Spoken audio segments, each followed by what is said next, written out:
Uyga olingan narsani qo'shniga olib chiqib bermaydi. Tegma hech narsaga. Voy.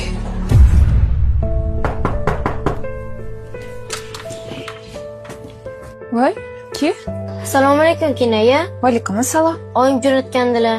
Shunga ozgina guruch solib bera olasizmi? Xo'p. Xos. Mana. Rahmat Kinaya. Xo'p, arzimaydi.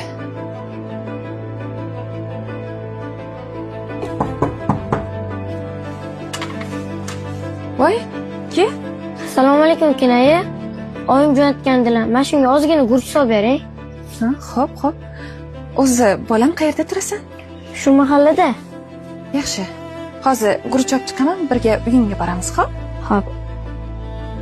Oyi, qarab oling. Voy, keling. Assalomu alaykum. Yaxshimisiz? Rahmat. Tinchlikmi qo'shni? 2 kundan beri o'g'lingiz bizanikiga borib guruch so'rab kelyapti. O'g'lim, bor, ichkariga kir. Uzr, men hijolatda yana siznikiga chiqardim. Kecha boshqa qo'shnilarnikiga chiqargandim. Hech kim yordam bermadi. Yaqinda bu uyga ijaraga ko'chib keldik. Erim vafotidan keyin 3 ta bolam bilan qiynalib qoldim. Siz bergan guruchni qaynatib, bolalarimga yedirdim. Ertaga oylik olaman. Guruchni qaytaraman. Tushundim. Uzr. Kiring uyga. Yo'q, mayli. Men haliroq chiqaman. Yaxshi o'tiring.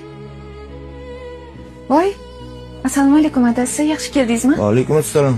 Qayerda yuribsan? Ko'chadan kelsan, uyda yo'qsan? Qo'shnimiznikiga yangi ijarachilar kelgan ekan. Bir ayol, 3 ta bolasi bor ekan. Eri yo'q ekan. Juda ham qiynalgan ayol ekan. Ko'rib to'g'risi, rahmim kelib ketdi. Uyga kecha bozorlik qilib kelgandik-ku. O'shani olib chiqib bermoqchi edim. Uyga olingan narsani qo'shniga olib chiqib bermaydi. Tegma hech narsaga. Voy. Onasi, senga bitta taklifim bor. Xo'p, qanaqa? Umraga boramiz deb yig'ayotgan pulimiz bor-ku, shu pulni shu ayolga olib chiqib bersang.